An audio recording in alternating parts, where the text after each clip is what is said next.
안녕하세요. 스타119 임광목 대표입니다. 1월 3일 금요일, 그러고 보니까 2025년도 1월 3일입니다. 금요일 오후 3시 47분 장마감 방송입니다.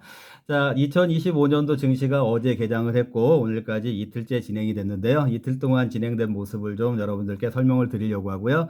앞서서 12월 31일, 그러니까 이번 주 화요일 날 제가 2024년도 시장을 정리를 한번 해드렸어요. 그리고 2025년도에는 2024년도하고 좀 다르게 대응해야 되는 부분에 대해서도 정리를 해서 설명을 업로드를 해놓은 내용이 있으니까 아직 못 보신 분들은 화요일날 올라왔던 내용을 보시고 참고를 하시면서 2025년도 시장을 맞이하시고 또 대응해 가시면 더 좋을 것 같다라는 생각이 듭니다.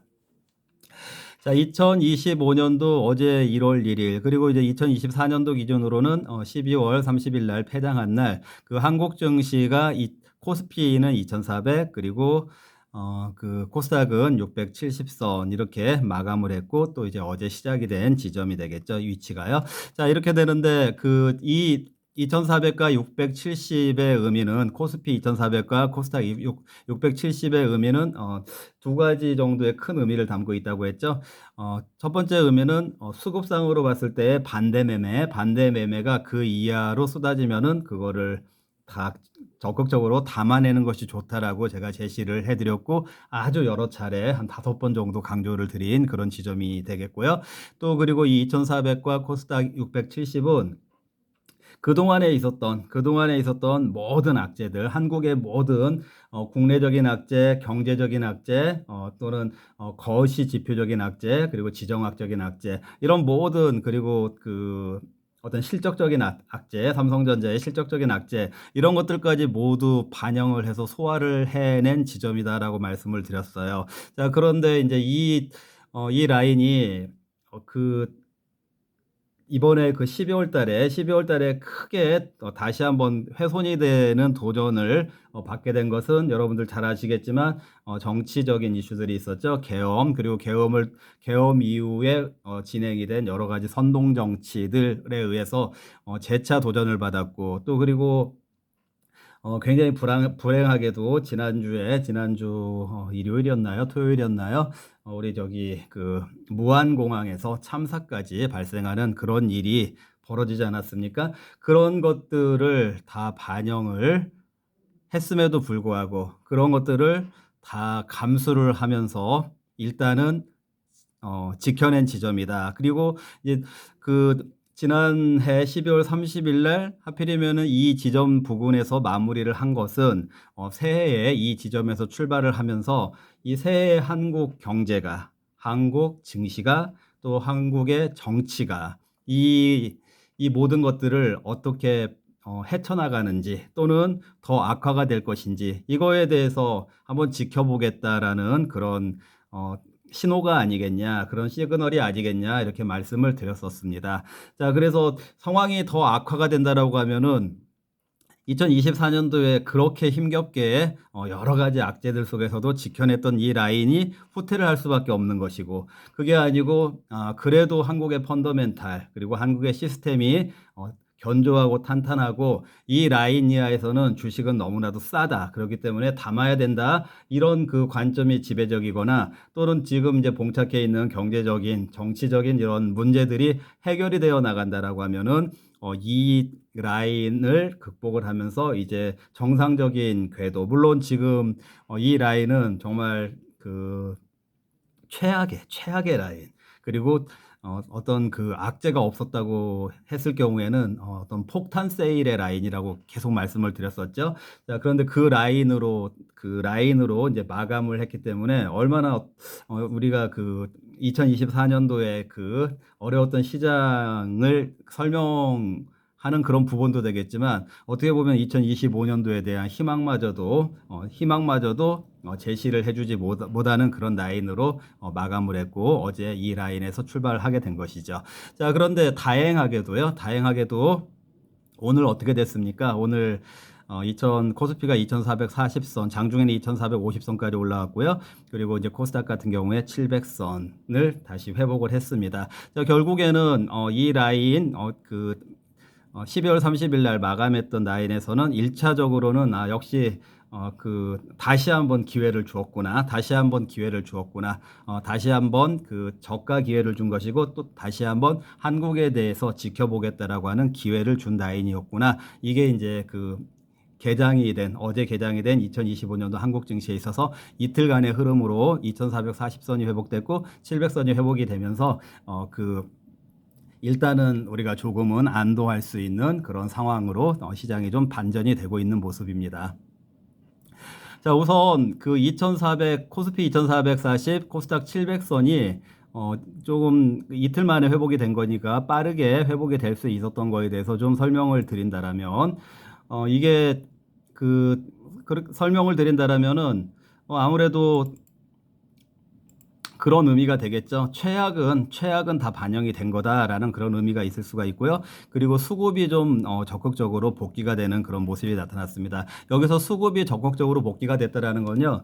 제가 12월 달에 이런 말씀을 드렸었죠. 12월 말에 이제 내년도 주주총회라든지 배당이라든지 이런 거에 노출이 되는 그런 지분들, 그 지분들 중에는 세력의 지분이 될 수도 있고 어떤 양도세의 대상이 될 수 있는 그런 지분이 될 수도 있고, 그런 지분들이 자신들의 존재를 노출시키고 싶지 않기 때문에 좀 급하게 매도를 하는 물량들이 12월 달에 나올 거다라고 말씀을 드렸었고, 또 그리고 배당락에 의한 주가 하락을 피하고 싶은, 배당을 받는 것보다 배당락 때문에 오히려 주가가 하락하는 것을 피하고 싶다라고 해서 배당락이 벌어지기 전에 일어나기 전에 좀 빨리 차라리 배당을 안 받고 팔고 가겠다라고 하는 그런 매도들이 많이 출현을 했다라고 했었었죠. 자, 그런 매도가 이제 해가 바뀌었으니까 자신의 존재가 다시 숨겨지는 거잖아요. 일단 연말이 될 때까지는. 그러니까 그런 지분들을 급하게 팔았던 것을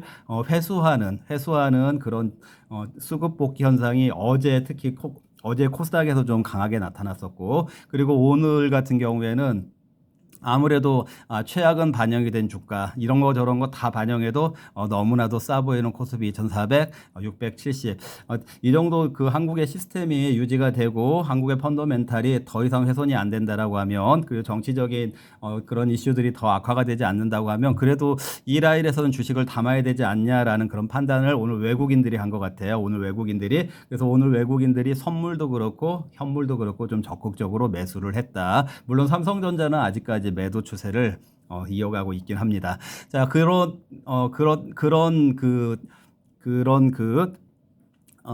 최악의 상황이 반영이 된 주가라는 인식, 그리고 아까 어제 나타난 12월에 노출되고 싶지 않았던, 그래서 매도했던 그 지분들이 복귀됐던 거, 그리고 오늘은 외국인들이 좀 적극적으로 수급에 복귀했다라는 그런 현상들이 반영이 되면서 오늘 코스피가 2440, 그리고 코스닥 700이 회복됐다. 이렇게 오늘 시장을 정리를 할 수가 있겠습니다. 자, 그럼 만약에 제가 지금 좀 전에 2400, 670 더 이상 최악이 반영된 거다, 더 악화되지는 않을 거다, 이 얘기는 전제를 말씀드렸죠. 한국의 시스템이 유지가 될 거다. 그리고 한국의 펀더멘탈이 그래도 의미가 있다, 더 이상 훼손되지는 않을 거다, 이런 기저의 판단이 바탕이 되어야만 가능한 지지 라인이다라고 좀 전에 말씀을 드렸는데, 지금 정치적으로 굉장히 불안하고 대통령 탄핵당하고 대통령의 권한대행도 탄핵당하고, 그래서 또 부총리가 지금 권한대행을 하고 있고, 그 부총리는 또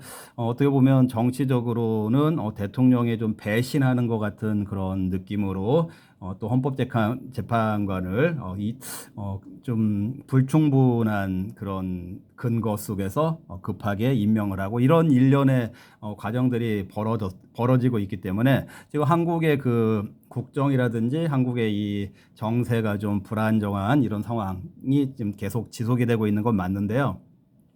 그럼에도 불구하고 이 증시라든지 한국은행이라든지 또는 경기 부양이라든지 이런 것들은 공무원들, 경제 분야, 경제 부처에 있는 공무원들, 그분들 공부 굉장히 잘하신 분들, 그런데 그분들은 좀 새님 같은 그런 분위기의 분들이죠.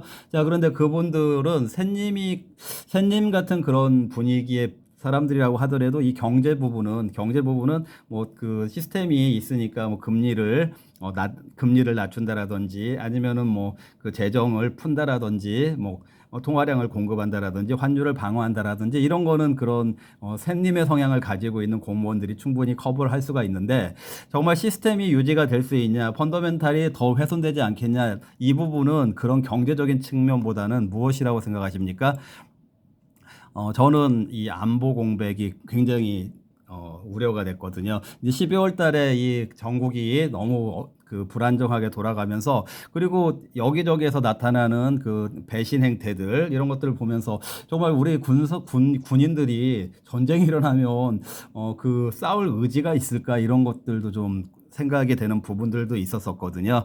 그런데 만약에 이 안보 쪽까지 만약에 흔들리고 이렇게 어수선한 틈을 타서 북한이 뭐 공격을 한다라든지 전쟁이 발생한다라든지 하면은 한국의 시스템이 유지가 되는 게 아니고 한국의 펀더멘탈이 이제는 완전히 무너지게 되는 그런 부분이기 때문에 이 안보 공백의 문제가 만약에 생겼다라면은 지금 오늘처럼 이렇게 반등이 나올 수가 없었겠죠. 자, 무슨 말씀을 드리고 싶은 거냐면요.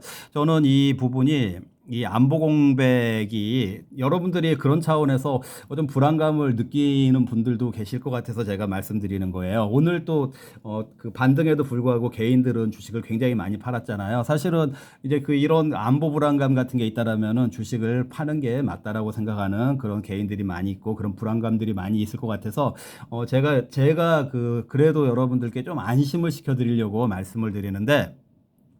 지금 우리나라 그 군인들 그 이런 행태들이 좀 불안정해 보이고 호시탐탐 북한에서 어떤 도발을 할지 모르는 그런 상황이긴 하지만 우리가 지금 사실상 한국을 이렇게 안보 공백에서 좀 그래도 안정적으로 유지가 되게 해주는 그런 부분은 우리 한국에는 주한미군이 있다. 이거 여러분들 기억하시고요. 그 주한미군들이 지금 12월 이후로 이 정세가 굉장히 전국 내부 정국이 불안한 상황에서도요. 계속해서 우리 그 여러분들 잘 모시겠지만 우리 영공을 계속해서 그 북한이 아니고 미국 주한미군들의 그 비행기 이런 것들이 계속 하루에 몇 차례씩 왔다 갔다 하고 있거든요. 그게 이제 북한의 시그널을 보내는 거죠. 지금 한국은 너네들의 어떤 도발에 대해서도 대비할 준비가 있으니까 지금 그 한국이 좀 불안한 정치적인 그런 불안감을 이용해서 그런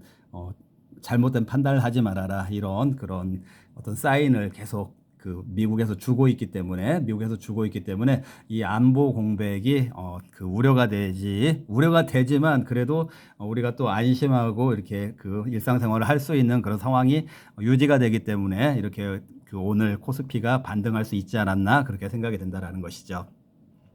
자, 2025년 1월 1일의 의미는 뭐 여러분들 아시겠지만 이 새해의 의미고 이제 하루 이틀 이렇게 진행이 됐는데요. 우리는 사실 새해라고 하는 1월 1일의 출발도 있지만 사실은 우리 증시에 있어서는 2025년도에 더 큰 의미가 있는 것 같아서 제가 여기 2025년도에 2025년도 1월 20일에 더 큰 의미가 있는 것 같아서 이렇게 표시를 해봤어요.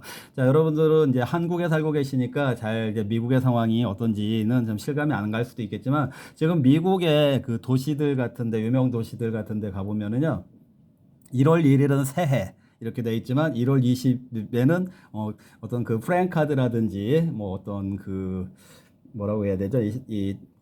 그 현수막 같은 거 이런 것들이 그 많이 달려 있어요. 뭐라고 달려 있는지 아세요? 누가 한번 예상을 한번 해보세요. 뭐라고 달려 있을까요? 자, 새 시대라고 달려 있습니다. 어떤 날이죠? 1월 20일이요? 트럼프가 저기 이제 취임하는 날인데 지금 미국에서는 1월 20일 트럼프의 취임하는 날을 새 시대로 규정을 하고 있어요. 새 시대로 규정을 하고 있는데 이 얘기를 왜 말씀을 드리냐면요. 이 트럼프 정부는 지금 트럼프 정부에서 지향하는 것이 우리 그 증시에 앞으로 이 새해의 스케줄에 따라서 지금 그 코스피가 반등한 이렇게 새해 이후에 이틀 동안 이렇게 반등한 부분도 있지만 앞으로 그 1월 20일 날 도래하게 되는 그 미국에서 지금 새 시대로 규정을 하고 있는 그 트럼프의 취임과 관련해서는 기본적으로 미국이 이런 정책을 쓴다라는 거죠. 중국의 그 반칙에 의해서 반칙에 의해서 미국 경제가 훼손당하는 것을 차단하겠다. 그리고 어떤 그 멕시코의 그 국경이라든지 이런 걸 통해서 난민이라든지 그 불법 이민에 의해서 또 그 불법 이민자들의 그 노동자들 때문에 실제적인 그 미국 자국민들의 일자리가 없어진다라든지 이런 부분들에서 간과하지 않겠다. 그리고 지금 그 미국 경제에 좋을 게 없는 그 우크라이나라든지 이스라엘이라든지 이런 전쟁을 우리 그 미국 경제에 저해하는 이 세 가지를 미국 경제를 저해하는 요소로 규정을 하고 있습니다. 그렇기 때문에 이 새 시대 트럼프 시대가 열리면서 이 측면에서 어떤 정책들이 나오냐에 따라서 우리의 이제 증시에도 또 영향을 주게 된다. 그렇기 때문에 이제 그 앞으로 이제 1월 20일 날 새롭게 시작되는 그 트럼프 정부의 이런 이슈들 관련해서 우리 종목들 중에는 어떤 종목들이 유리하게 작용할 건지 또 지금 어떤 종목들을 좀 선취매를 해놓으면은 좋을 것인지 이런 관점을 가져가야 된다라는 말씀을 드리는 것이죠. 자, 중국 때문에 미국이 피해를 보고 있다라는 그런 그 관점을 갖고 있는 거예요. 왜냐하면 중국의 어떤 불법이라고 해야 되나요? 반칙적인 그런 것들, 어떤 예를 들어서 뭐 그 해킹 같은 거 아니면은 그 산업 스파이 같은 거 이런 것들 때문에 그 미국이 피해를 보고 있다라는 그런 인식이 있기 때문에 중국하고 그런 그 중국을 견제하는 그런 정책들이 계속 나오게 된다라면은 아까 여기서 안보 공백에서도 설명을 드렸지만 우리 한국을 그 미국의 이익을 위해서도 우리 한국을 안정적으로 유지를 시켜서 이 북한하고 그렇게 견제를 하고 중국을 견제할 수 있게 해야만 이 미국이 그 중국을 어떻게 보면은 컨트롤하는 그게 가능하기 때문에 지정학적으로도 우리 한국에 가까운 지역에 있으니까요. 이런 측면에서 봤을 때 그 한국의 안보 공백이 지금 안보 공백을 미국에서 채워주고 있는 이런 부분도 있고 또 앞으로 이런 정책의 전개에 따라서 한국의 기업들에게 한국의 그 증시에 또 효과가 발생하게 되는 그런 그 종목들이 있다. 그 효과는 뭐 부정적인 효과도 있을 수 있고 긍정적인 효과도 있을 수 있겠지만 우리는 이제 부정적인 효과가 있는 종목들은 좀 피해야 될 것이고 긍정적인 효과가 있는 종목들은 또 우리가 그 매매에 반영을 해야 되지 않을까 이런 측면에서 이제 지금은 새해라는 출발이 있었지만 1월 20일에는 트럼프의 새로운 출발에도 우리가 대비를 해야 된다. 이렇게 오늘 시장 그리고 앞으로 1월 달에 시장에 대해서 제가 여러분들께 미리 이렇게 설명을 드리는 것입니다. 제가 좀 오늘 여기서 마무리를 할까요? 한 꼭지를 더 해볼까요? 제가 오늘 좀 길게 진행이 되는 것 같아서 할까 말까 잠깐 고민을 했는데요. 이런 제목을 잡아봤어요. 증시 해악 논평, 너는 꼼수다. 이런 제목을 잡아봤는데, 제가 증시의 종목들을 가지고 우리 사회 현상이나 정치 현상이나 이런 거에 대해서 좀 해학적인 논평을 하는 시간을 지금 우리나라 국정이 굉장히 혼란스럽고 불안한 상황이기 때문에 이런 시간을 좀 중간중간 가져보려고 하는데요. 이거는 해학 논평이니까 어떤 설정에 기반해서 가정에 기반해서 말씀을 드리는 거고 이 가정을 통해서 제가 전달하려는 메시지는 여러분들이 무엇인가 하고 관심 있게 들어주시면 좋을 것 같습니다. 어떤 별이 이렇게 두 개의 별이 있네요. 보면 이거는 오리지널 진짜 별이고 여기 F라고 했으니까 false 가짜 별이라고 이렇게 해볼게요. 자, 그럼 이게 어떤 기업이고 이 기업을 흉내내고 있는 짝퉁 기업이 있다고 했을 때 만약에 이 오리지널 기업이니까 어떤 산업재산권 같은 거를 가지고 있겠죠. 특허권 같은 걸. 그리고 원천 기술 같은 걸 가지고 있을 테고, false, 가짜 기업에서는 흉내내서 그런 기업의 기술 같은 거를 몰래 유출했다라든지 아니면은 짝퉁 기술을 가지고 있다라고 했을 때 이 회사가 그런데 예를 들어서 삼성전자가 최근에 좀 어수선했던 것처럼 이 오리지널 회사가 좀 어수선하다라고 어수선한 상황에 이 F의 이 회사가 보니까 이런 생각을 하는 거예요. 아, 이 회사가 지금 어수선한 틈을 타서 그 원천 기술을 원래 우리 것이었던 것처럼 우리가 한번 선수를 쳐보면 어떨까 이런 아주 나쁜 그런 음모를 가지고 있는 거예요. 그래서 이 회사가 지금 좀 혼란스러운 상황을 타서 그래. 이 기술이 우리가 선수를 치자. 우리가 원래 원천 기술, 원래는 이 오리지널이니까 여기가 원천 기술인데, 우리가 원천 기술이었다고 제소를 하는 거야. 그래서 얘네들이 이 혼란한 틈에 우리의 원천 기술을 사용하고 있다라고 제소를 해서, 얘네의 원천 기술, 얘네가 그 기술을 함부로 못 쓴다라면은 우리가 이익을 얻겠지. 이런 생각을 해가지고, 제소를 하려고 하는데, 이런 대기업들의 제소는, 그, 제소를 담당하는 어떤 법원이 예를 들어서 서울에 있다고 해볼게요. 서울에 있는데 이 회사가 이 가짜 회사가 생각을 해보니까 서울에 있는 그 법원에서는 아무래도 이 회사가 오리지널이라는 거를 잘 알고 있기 때문에 우리가 원하는 그런 판결을 내려주지 않을 거야. 자, 그러면은 저쪽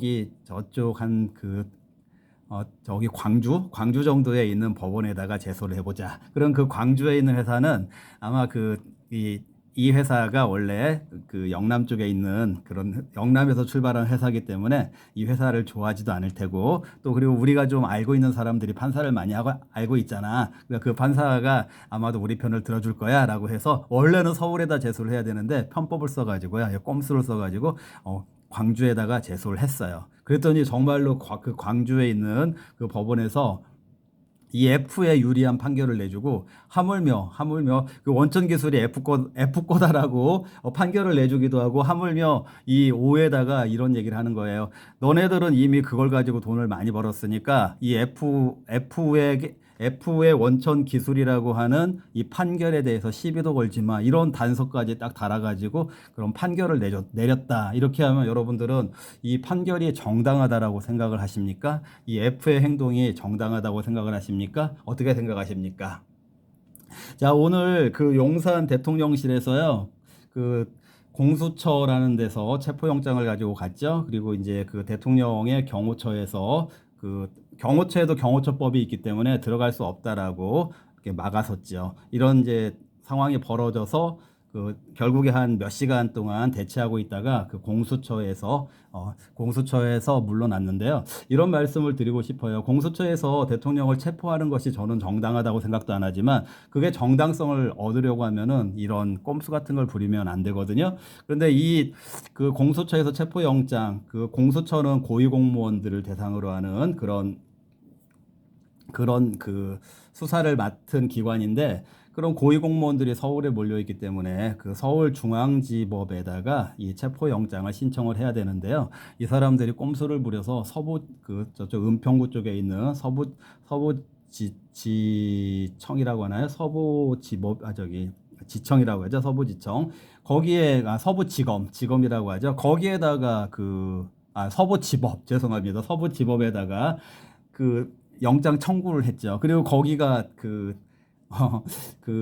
이번에 국회에서 헌법재판관으로 임명하려고 그쪽에서 국회 민주당 쪽에서 추천하고 있던 사람들이 거기에 법관들로 한 명만 있는 것이 아니라 두 명이 다 추천하려고 했던 두 명 다 그 서부지법에 있으니까 당연히 거기다가 신청하면은 당연히 체포영장을 내주지 않겠습니까? 왜냐하면 이 사람들도 자기가 생각했을 때 서울지법에다 내면은 나올 것 같지 않으니까 그 체포영장이 기각될 것 같으니까 그런데 이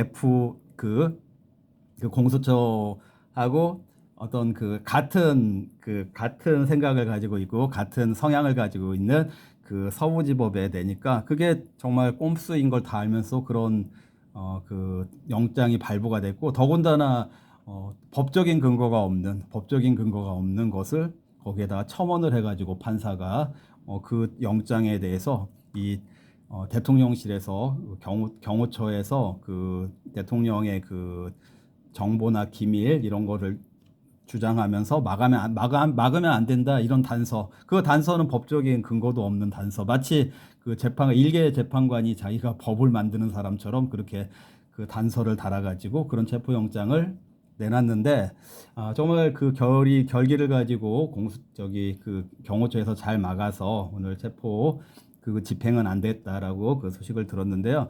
정당하게 했으면 좋겠어요. 정말 자기들이 이 페이크 회사가 정당성이 있다라면은 왜 떳떳하게 그 서울지법에다가 그 중앙지법에다가 내지 못하고 자기들 편들어주는 그쪽에 골라가지고 그런 행동을 합니까?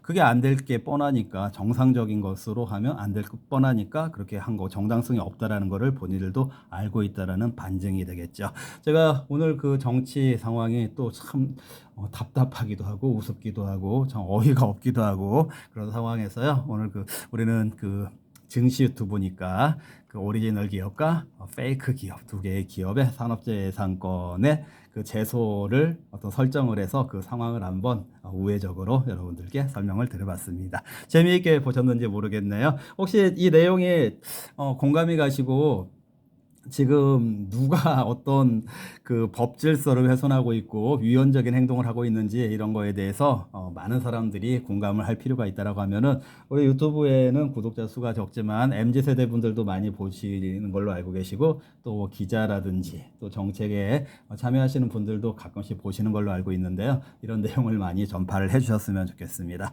네, 이제 또 주말 잘 보내시고요. 다음 주에 그 시장이 열리면은 다시 여러분들께 인사를 드리도록 하겠습니다. 네, 시청해 주셔서 감사합니다.